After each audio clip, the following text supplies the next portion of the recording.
उत्तर भारत के कई राज्यों में इन दिनों भगवान शिव में आस्था रखने वाले भक्त कांवड़ यात्रा कर रहे हैं। श्रद्धालुओं की एक बड़ी संख्या उत्तराखंड, उत्तर प्रदेश और दिल्ली एनसीआर की सड़कों पर देखी जा सकती है। उत्तर प्रदेश सरकार की ओर से श्रद्धालुओं का स्वागत अलग अलग तरह से किया जा रहा है। कहीं कांवड़ यात्रा कर रहे भक्तों पर हेलीकॉप्टर से फूलों की बारिश की जा रही है, तो कहीं प्रशासन के आला अधिकारी कांवड़ियों की सेवा करते नजर आ रहे हैं।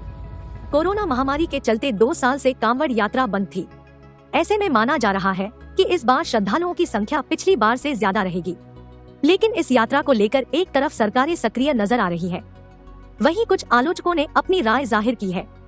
ये खबर इसी बारे में है। उत्तर प्रदेश और उत्तराखंड में इस यात्रा के लिए विशेष तैयारियां की गई है। वहीं गाजियाबाद और मेरठ में कांवड़ियों पर पुष्प वर्षा भी की गई। उत्तर प्रदेश के मुख्यमंत्री योगी आदित्यनाथ ने सोमवार को कांवड़ यात्रा के मद्देनजर की गई व्यवस्थाओं का हवाई सर्वेक्षण किया। उन्होंने एक ट्वीट में कहा कि शिव भक्त और आमजन को कोई असुविधा न हो, इसके लिए अधिकारियों को आवश्यक दिशा निर्देश दिए गए हैं। उत्तर प्रदेश पुलिस ने ट्विटर पर बताया है, मुख्यमंत्री आदित्यनाथ के निर्देशानुसार श्रद्धालुओं की सुरक्षा के लिए संपूर्ण कांवड़ मार्ग की सीसीटीवी निगरानी की जा रही है। जलमार्ग पर भी लगातार पेट्रोलिंग हो रही है। पुलिस कर्मचारियों और अधिकारियों द्वारा श्रद्धालुओं के साथ ही मार्ग पर पानी एवं फूल भी बांटे जा रहे हैं। मेरठ और गाजियाबाद पुलिस ने कांवड़ियों पर पुष्प बरसाने और उनके साथ तिरंगा कांवड़ यात्रा में शामिल होने की तस्वीरें पोस्ट की हैं। मेरठ में कई वरिष्ठ अधिकारी तिरंगे के साथ शिव भक्तों पर पुष्प वर्षा करते नजर आए। गाजियाबाद पुलिस की ओर से एक ट्वीट में बताया गया कि उन्होंने कांवड़ यात्रा मार्ग पर तिरंगा कांवड़ यात्रा में हिस्सा लिया और कांवड़ियों का सम्मान व उत्साहवर्धन किया। कांवड़ यात्रा पर सवाल क्या है? सोशल मीडिया पर कई लोगों ने कांवड़ियों की सेवा में जुटे प्रशासन की आलोचना की है। इन लोगों ने सार्वजनिक जगहों पर धार्मिक आयोजन किए जाने को लेकर योगी सरकार के हालिया बयानों और रवैये की ओर ध्यान दिलाने की कोशिश की है।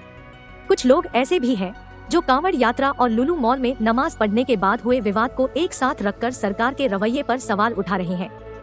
वरिष्ठ पत्रकार सुहासिनी हैदर ने कांवड़ियों पर हेलीकॉप्टर से पुष्प वर्षा का वीडियो रिट्वीट करते हुए लिखा, आपके टैक्स के पैसे का इस्तेमाल हो रहा है।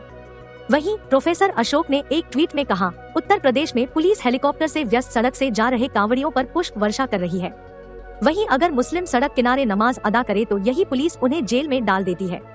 यूपी में लुलु मॉल और लाउडस्पीकर विवाद। हाल ही में लखनऊ के लुलु मॉल में नमाज अदा करने को लेकर विवाद हुआ था। इससे पहले यूपी में ही लाउडस्पीकर के इस्तेमाल को लेकर भी विवाद रहा है।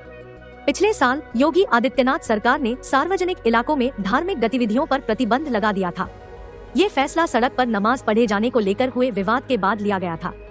ऐसे में कांवड़ यात्रा के बीच यूपी सीएम के उस बयान का भी जिक्र हो रहा है, जिसमें उन्होंने कहा था, धार्मिक आयोजन धार्मिक स्थलों के परिसर के अंदर ही सीमित होने चाहिए।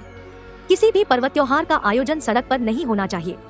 पत्रकार बरखा दत्त ने एक ट्वीट में कहा, सार्वजनिक स्थलों पर नमाज को लेकर आपत्ति जताना, लेकिन कांवड़ियों पर अधिकारियों का फूल बरसाना कहां से सही है? मैं सार्वजनिक स्थलों पर धार्मिक आयोजन की प्रशंसक नहीं हूं, लेकिन यह तो साफ साफ पक्षपात है। पीटीआई ने एक आधिकारिक प्रवक्ता के हवाले से यह खबर दी थी कि मुख्यमंत्री ने अधिकारियों से यात्रा के दौरान सुचारू रूप से यातायात संचालन के निर्देश दिए थे।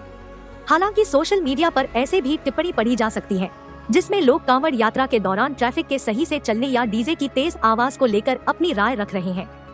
कांवड़ यात्रा क्या है और इसका महत्व क्या है? सावन के महीने में भोलेनाथ के भक्त गंगा तट पर जाते हैं। वहां स्नान करने के बाद कलश में गंगा जल भरते हैं। फिर कांवड़ पर उसे बांधकर और अपने कंधे पर लटकाकर अपने अपने इलाके के शिवालय में लाते हैं और शिवलिंग पर अर्पित करते हैं। कांवड़ बांस या लकड़ी से बना डंडा होता है, जिसे रंग बिरंगे पताकों, झंडे, धागे, चमकीले फूलों से सजाया जाता है और उसके दोनों सिरों पर गंगाजल से भरा कलश लटकाया जाता है। कांवड़ यात्रा के दौरान सात्विक भोजन किया जाता है। इस दौरान आराम करने के लिए कांवड़ को किसी ऊंचे स्थान या पेड़ पर लटका कर रखा जाता है। साथ ही यह पूरी कांवड़ यात्रा नंगे पांव करना होता है। कांवड़ यात्रा का महत्व। हिंदू धर्म की मान्यता के मुताबिक चतुर्मास में पड़ने वाले श्रावण के महीने में कांवड़ यात्रा का बड़ा महत्व है।